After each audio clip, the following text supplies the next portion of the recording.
Pada minggu ini kita sekali lagi meneruskan seri khotbah yang diambil dari surat Ibrani. Dan kali ini pasal 10, ada banyak yang ditekankan tetapi saya hanya melihat beberapa perkara, yaitu mulai dari ayat 22 hingga ayat ke-25, itu bercakap tentang hal bertekun dalam iman. Saudara dan saudari yang kasih dalam Tuhan Yesus, dalam ayat yang ke-10 dan 14 dikatakan di sini bahwa dan karena kasih kehendaknya inilah kita telah dikuduskan satu kali untuk selama-lamanya oleh persembahan tubuh Yesus Kristus. Sebab oleh satu korban saja ia telah menyempurnakan untuk selama-lamanya mereka yang ia kuduskan. Kemudian dalam ayat 19 hingga 21, jadi saudara-saudara oleh darah Yesus Kristus, kita sekarang penuh keberanian dapat masuk ke dalam tempat kudus. Karena ia telah membuka jalan yang baru dan yang hidup bagi kita melalui tabir, yaitu dirinya sendiri. Dan kita mempunyai seorang imam besar sebagai kepala rumah Allah. Pada minggu yang lalu kita juga bercakap tentang pengorbanan sempurna yang Yesus lakukan ketika dia mempersembahkan dirinya mati di atas kayu salib. Yesus mati sekali saja dan itu berkesan selama-lamanya menghapus dosa manusia, bahkan menyucikan manusia daripada dosanya. Ini dalam perjanjian baru, sementara dalam perjanjian lama, para imam termasuk imam besar, mereka mempersembahkan korban, tetapi mereka sadar bahwa korban yang dipersembahkan itu tidak dapat menyucikan hati nurani mereka secara sempurna, sehingga persembahan itu harus dipersembahkan berulang-ulang kali. Setiap kali mereka melakukan kesalahan, mereka mempersembahkan korban. Setiap kali mereka melakukan pelanggaran, mereka mempersembahkan korban supaya Tuhan mengampuni mereka. Jadi dalam perjanjian lama, persembahan korban itu hanya sebagai gambaran yang akan menuju kepada Yesus.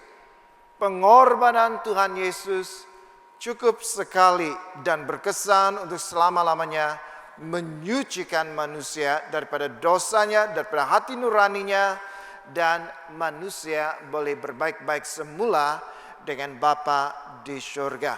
Dan oleh sebab itu, firman Tuhan mengatakan bahwa kita ini mempunyai keberanian untuk masuk ke tempat Maha Kudus. Dalam perjanjian lama ada dua ruang yang paling hadapan, ruang yang disebut tempat Maha Kudus. Tempat Maha Kudus. Kemudian ada ruang yang kedua, itu tempat yang kudus. Jadi ada bezanya tempat kudus dan tempat yang Maha Kudus. Para imam mereka hanya berada di tempat kudus. Tetapi seorang imam besar, hanya seorang saja boleh masuk ke tempat Maha Kudus. Tetapi Yesus melalui dirinya sendiri, dia membuka jalan sehingga kita boleh masuk dan kita boleh mengalami hadirat Tuhan dalam hidup kita. Karena pengorbanan Yesus yang sempurna itu. Jadi oleh itu saudara-saudara yang kasih dalam Tuhan Yesus, Yesus sudah membuka jalan masuk ke dalam hadirat Allah. Nah, baru-baru ini saya melihat di Facebook ada lawatan Sultan, dia menggunakan beberapa jalan dan tiba-tiba itu menjadi heboh karena jalan-jalan yang akan dilalui itu diperbaiki dengan secepat mungkin untuk mempersiapkan kedatangan sultan yang akan melalui jalan tersebut. Ada satu peristiwa yang berlaku di negara jiran. Saya tidak sebut negara mana, tapi Anda pasti boleh menekannya. Ini presiden, dia mau melawat di satu wilayah. Dan gubernur di wilayah itu apabila dia tahu presiden akan datang, presiden negara akan datang, dia mempersiapkan sebuah jalan. Itu diperbaiki dengan secepat mungkin supaya apabila presiden datang, presiden akan melalui jalan itu. Karena jalan-jalan di tempat itu sudah viral. Banyak orang buat parodi. Ada yang mandi-manda di jalan karena itu jalan bertakung, ada air dan sebagainya. Ada orang memancing ikan. Jadi Anda boleh bayangkan bagaimana teruknya jalan itu.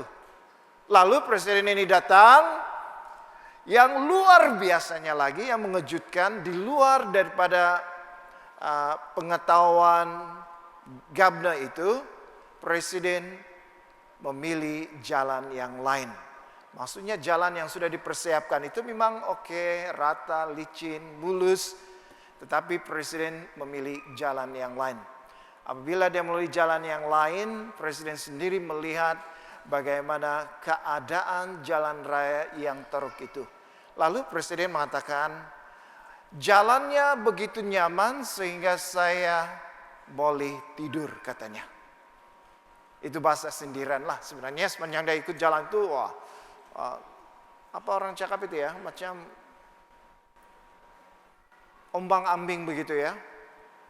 Ke kiri, ke kanan, ke kiri, mana sempat mau tidur begitu kan. Tetapi itulah yang dikatakan oleh presiden. Jadi saudara yang kasih dalam Tuhan Yesus, dalam firman Tuhan ini kita akan belajar bahwa Yesus sudah menyediakan jalan yang terbuka melalui dirinya sendiri supaya kita boleh masuk ke dalam hadirat Tuhan. Itu jalan yang Tuhan Yesus sudah sediakan melalui pengorbanan dirinya sendiri. Kalau jalan itu sudah ada, jangan kita seperti presiden, jalan sudah ada tapi dia ikut jalan yang lain. Mungkin kita mau ikut sultan, karena jalan sudah diperbaiki, jalan sudah disediakan, pasti sultan akan ikut jalan itu. Tapi kalau presiden, dia ikut jalan yang lain. Yesus sudah akan sediakan jalan itulah yang harus kita tempuhi. Jadi ada 3 perkara yang kita akan pelajari bersama-sama. Yang pertama, menghadap hadirat Allah. Karena jalan sudah tersedia, jadi marilah kita bertekun dalam iman kita. Dan ada 4 perkara yang kita akan belajar bersama. Yang pertama, menghadap hadirat Allah. Karena itu marilah kita menghadap Allah dengan hati yang tulus ikhlas dan keyakinan iman yang teguh. Oleh karena hati kita telah dibersihkan dari hati nurani yang jahat, dan tubuh kita telah dibasuh dengan air yang murni. Apabila dikatakan di sini, marilah kita menghadap Allah. Menghadap Allah itu bukan karena kita berani menghadap Dia dengan kelayakan kita. Tidak. Dalam perjanjian lama, apabila mereka mempersembahkan korban, imam-imam, termasuk imam besar, mereka masih melakukan kesalahan, melakukan dosa, dan mereka terus-menerus mempersembahkan korban. Karena korban yang dipersembahkan itu darah binatang, itu tidak dapat menyucikan hati nurani mereka yang jahat. Jadi demikian juga apabila kita menghadap Allah, menghampiri Allah, bukan karena kita ini orang yang baik, bukan karena kita ini orang yang suci. Tidak. Apabila kita menghampiri atau menghadap Allah, dikatakan di sini dengan hati yang tulus, dengan keyakinan yang teguh. Kenapa? Karena hati kita telah dibersihkan dari hati nurani yang jahat, dan tubuh kita telah dibasuh dengan air yang murni. Dalam perjanjian baru, Yesus Kristus, kematiannya itu berkuasa, berkesan menyucikan hati nurani kita. Dan dia berkuasa menyucikan kita, membersihkan kita daripada dosa. Ini tidak boleh dilakukan di perjanjian lama. Karena darah yang dipersembahkan itu adalah darah binatang. Tetapi di perjanjian baru, darah yang dipersembahkan bukan binatang, tetapi dari darah Yesus Kristus sendiri. Darah orang yang tidak bersalah. Darah orang yang suci. Hanya orang yang tidak berdosa dapat menyelamatkan orang berdosa. Orang yang tidak pandai berenang, susah dia mau menyelamatkan orang berenang. Boleh atau tidak? Tidak pandai berenang, nampak orang tenggelam, kalau selamatkan orang itu. Boleh selamat atau tidak? Kemungkinan besar dua-dua pun tidak selamat. Tetapi Yesus, dia dapat menyelamatkan kita, dia dapat menyucikan kita, dia dapat mengampuni dosa kita. Kenapa? Karena dia orang yang tidak ada dosanya. Jadi saudara-saudara yang kasih dalam Tuhan Yesus, apabila kita menghadap hadirat Tuhan dengan hati yang tulus, dengan iman yang teguh, bukan karena kemampuan kita sebagai manusiawi, tetapi karena apa yang Tuhan Yesus lakukan. Melalui pengorbanannya, dia telah menyucikan kita dari hati nurani yang jahat, dan tubuh kita ini dikuduskan oleh pengorbanan Tuhan Yesus yang sempurna itu, sehingga kita beroleh keberanian menghampiri takhta hadirat Tuhan. Saudara dan saudara yang kasih dalam Tuhan Yesus, halangan terbesar kenapa sebagian orang Kristen tidak dapat menghadap Allah. Halangan itu karena ada perasaan tidak layak. Ada perasaan tidak layak. Kenapa dia rasa tidak layak? Karena dia rasa dia orang yang berdosa. Mungkin paling berdosa di antara semua yang lain. Sehingga dia rasa saya ini tidak layak menghadap Tuhan. Saudara-saudara yang kasih dalam Tuhan Yesus, adakah kita mengalami hal yang sama? Kita rasa kita sudah berdosa dan kita rasa kita tidak layak lagi untuk Tuhan. Kita tidak berani menghadap Tuhan. Ingatlah, Yesus sudah menyediakan jalan itu. Mulai pengorbanannya yang sempurna. Dia sudah menyucikan kita, membersihkan kita daripada segala kesalahan kita. Jadi kalau kita memang rasa berdosa, apa yang kita patut lakukan supaya kita boleh menghadap Tuhan? Satu perkara yang sangat penting adalah kalau kita jatuh dalam dosa, jangan tetap berada dalam dosa. Kita harus bangkit. Kita harus mengakui dosa kita itu di hadapan Tuhan. Karena janji Tuhan, meskipun dosamu semerah karmizi, apabila Tuhan membasuhnya, itu menjadi putih seperti salju. Apabila kita mengaku dosa kita, Tuhan mengatakan Allah itu setia dan adil. Sehingga dia membersihkan kita daripada segala kesalahan dan menyucikan kita. Jadi hanya bertobat, sungguh-sungguh bertobat, itu boleh mengatasi perasaan ketidaklayakan kita untuk menghadap Tuhan. Jadi saudara-saudara yang kasih dalam Tuhan Yesus, mari kita menghadap Tuhan kita. Setiap hari Minggu, mari kita menghadap Tuhan. Di mana-mana tempat sekalipun, mari kita menghadap Tuhan. Dalam persekutuan kita dengan Tuhan, iman kita dikuatkan. Dalam persekutuan kita dengan Tuhan, dalam hadiratnya, kita disegarkan. Kadang-kadang orang yang datang pada hari Minggu dengan beban yang berat, apabila sudah berada di gereja ini, apabila sudah berada dalam hadirat Tuhan, terasa semua beban itu dilepaskan.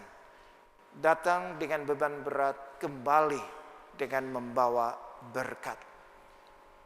Hal yang kedua yang kita boleh pelajari di sini, bagaimana kita bertekun dalam iman kita. Karena Yesus sudah sediakan jalan itu, kita harus berpegang teguh pada pengharapan. Marilah kita teguh berpegang pada pengakuan tentang pengharapan kita. Sebab Ia yang menjanjikannya setia. Saudara dan saudara yang kasih dalam Tuhan Yesus, apabila saya membaca tafsiran tentang ini, karena dalam pasal 10 dalam ayat-ayat seterusnya, jemaah ini, orang Kristen Yahudi ini, mereka mengalami penganiayaan. Mereka dianiaya karena iman mereka. Mereka dipertontonkan oleh orang banyak. Itu dengan maksud mengijik bahwa mereka itu orang yang percaya kepada Yesus, orang Kristen. Bahkan harta mereka itu dirampas. Jadi ini satu peringatan supaya mereka tetap berpegang pada pengakuan pengharapan mereka. Jadi saudara-saudara yang kasih dalam Tuhan Yesus, kita juga mau berpegang pada pengharapan yang kita sudah terima daripada Tuhan Yesus. Yesus sudah mati di atas kayu salib. Kenapa dia mati di sana? Karena dosanya atau dosa kita? Bukan dosanya, tetapi karena dosa kita. Dia mati dengan tujuan supaya kita selamat. Dia mati supaya kita hidup. Dia mati supaya masalah dosa kita diselesaikan. Dan setiap orang yang percaya kepada Tuhan Yesus diberi kehidupan yang kekal. Ini pengharapan kita.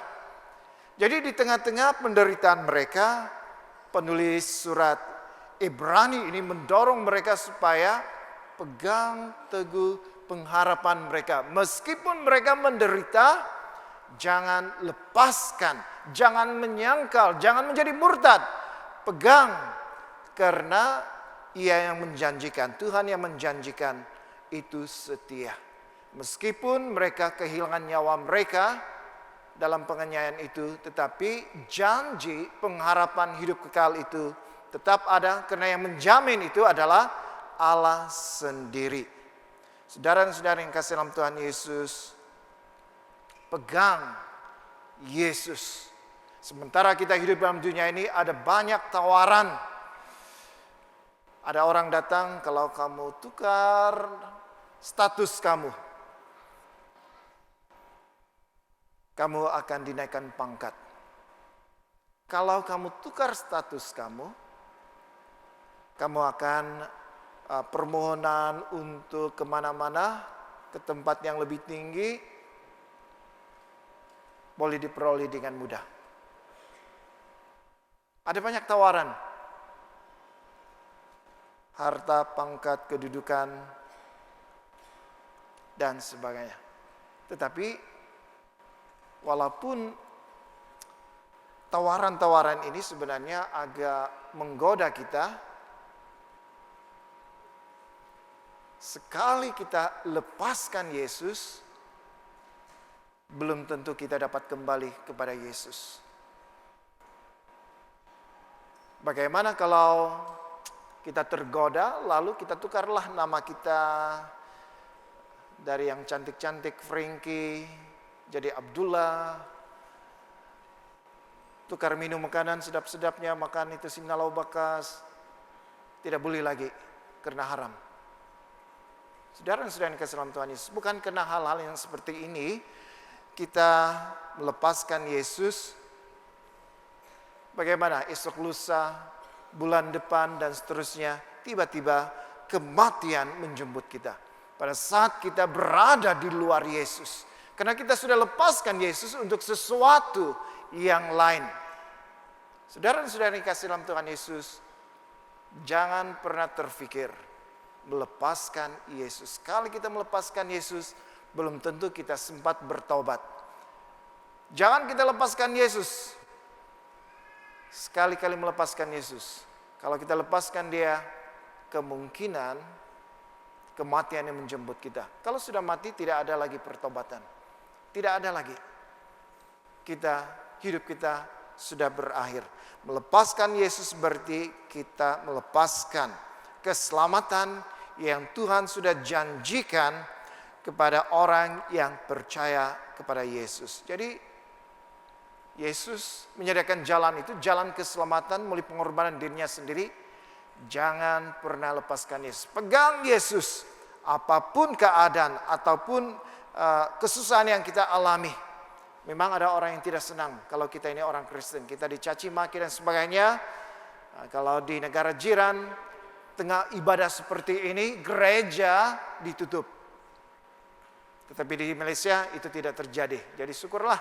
Tetapi itu bukan berarti kita lalai dalam pengharapan iman kita kepada Yesus. Pegang Yesus sampai pada akhirnya.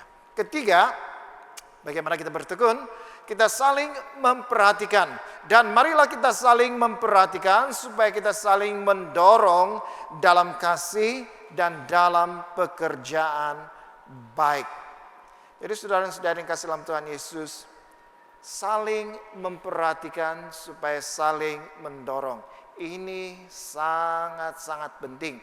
Apalagi dalam konteks jemaah yang sedang menderita ini, di tengah-tengah penderitaan mereka, kalau mereka itu saling memperhatikan dan saling mendorong, walaupun tadinya orang itu sudah mulai goyah imannya karena penderitaan yang dialaminya, tapi ada saudara atau saudari yang lain yang datang untuk memberikan dorongan, menguatkan imannya, pasti orang itu imannya menjadi kuat semula. Nah, bayangkan di gereja kita sebelum pandemik, kehadiran itu boleh mencaca 1.000 orang. Selepas pandemik, paling kuat purata 700 lebih, kadang-kadang 800, biasa 700 lebih. Faktor di mana orang-orang yang di mana jemaah itu mungkin ada yang sudah balik kampung, ada yang sudah pindah alamat dari bumi pergi ke tempat itu, dan ada juga yang memang tidak mau pergi sembahyang. Saudara-saudara yang dikasihi dalam Tuhan Yesus, firman Tuhan, marilah kita saling memperhatikan. Yang menariknya, perkataan memperhatikan itu melibatkan dari apa? Memperhatikan. Itu melibatkan dari apa? Dari hidung, telinga.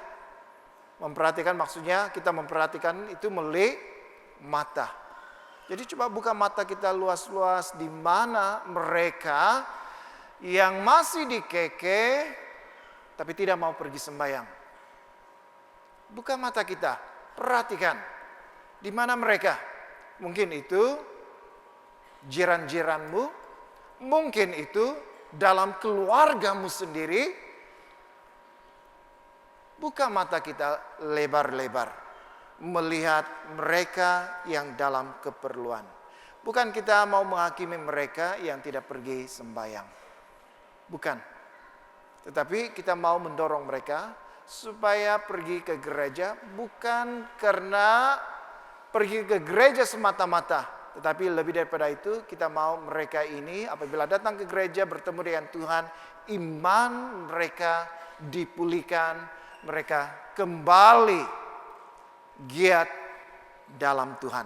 Itu tujuannya lah, ya, bukan karena menghakimi mereka.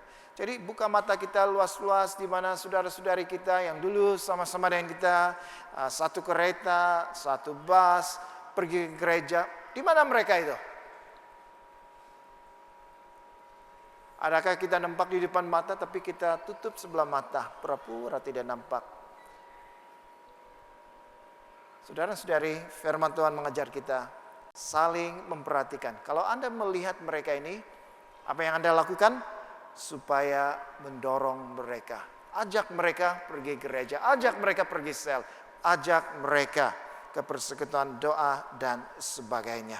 Supaya apabila kita saling memperhatikan, bukan hanya kita, tetapi orang yang kita perhatikan itu juga dapat dikuatkan imannya supaya boleh bertekun dalam Tuhan. Ada banyak kesaksian yang saya dengar tentang orang yang dahulunya sudah mulai menjauhkan diri daripada Tuhan, sudah tidak pergi ke gereja dan sebagainya, tetapi karena ada orang yang datang dan terus datang untuk mengunjungi dia, memberikan masanya untuk bersekutu dengannya. Yang pada mulanya orang ini pikir, ini orang selalu datang, macam dia benci tengok mukanya. Tetapi kemudian dia mengatakan lama-kelamaan perasaan benci itu berubah menjadi perasaan sayang.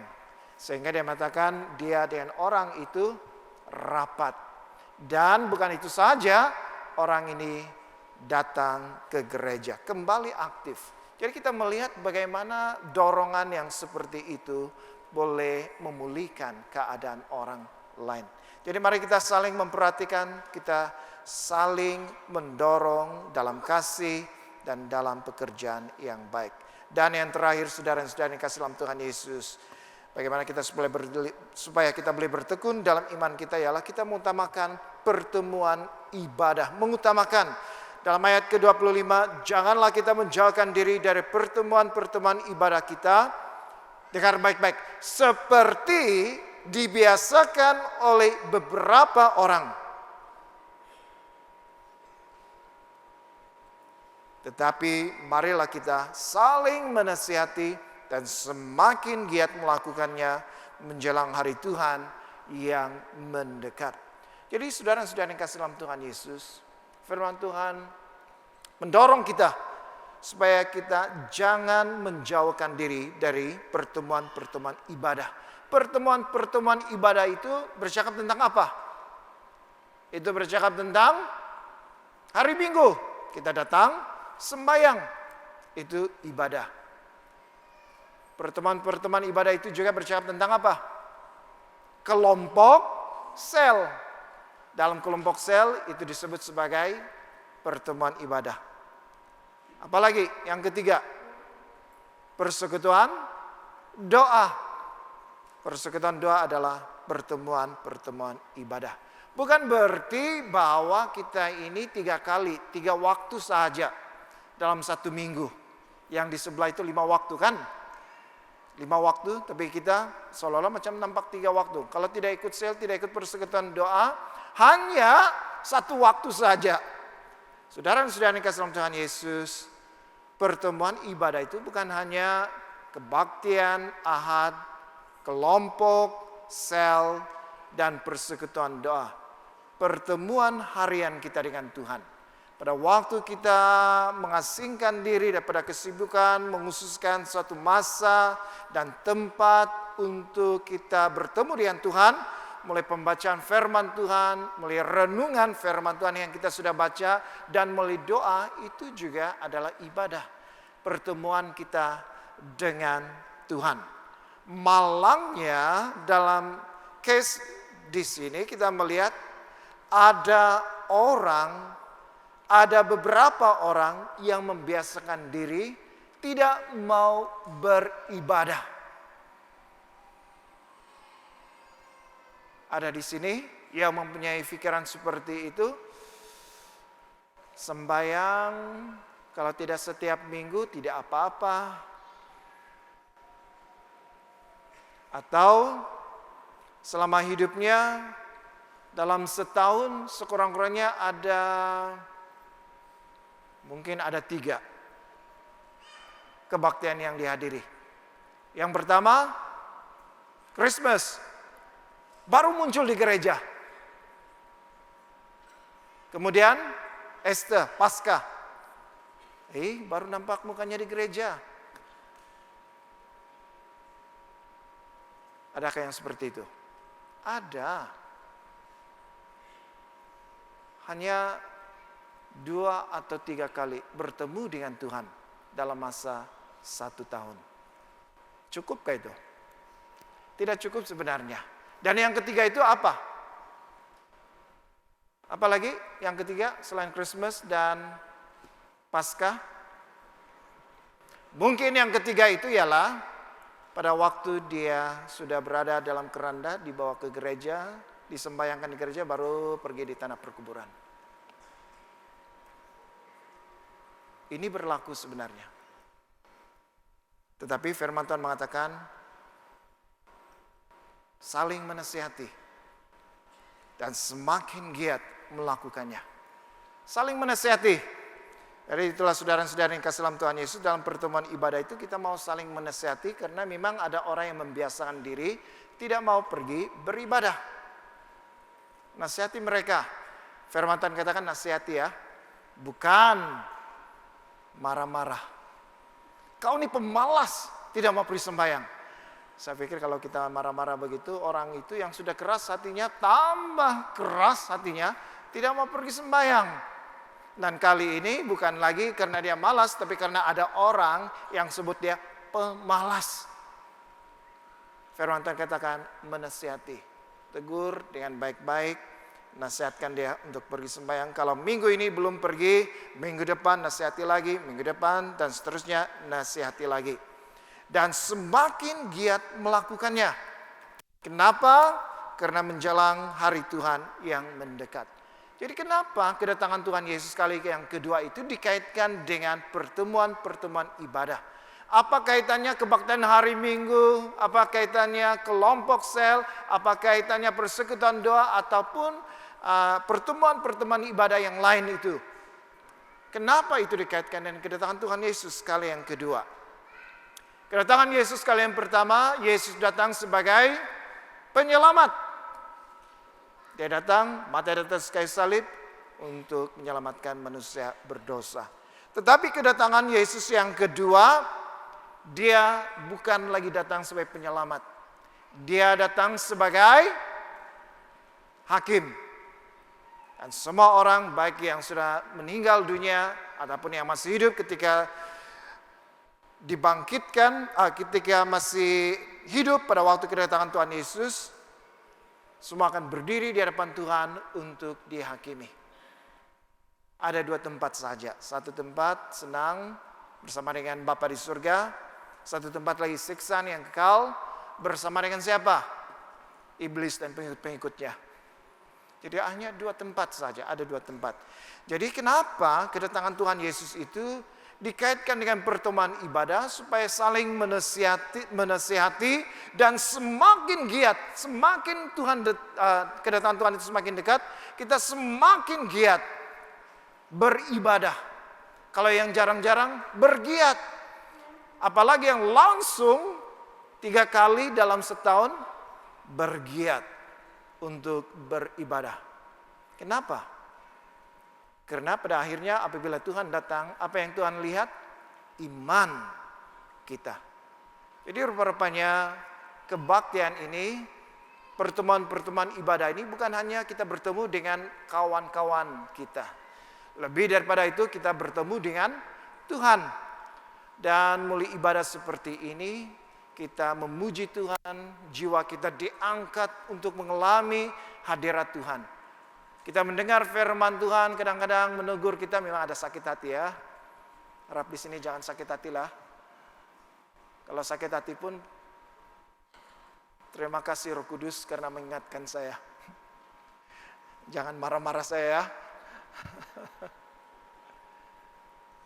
Saudara, dalam ibadah ini iman kita dikuatkan. Dan itu yang Yesus mau lihat. Bila dia datang kali yang kedua, dia mau lihat iman kita. Iman kita itu bertumbuh mulai persekutuan ibadah yang kita hadiri. Itu boleh membantu.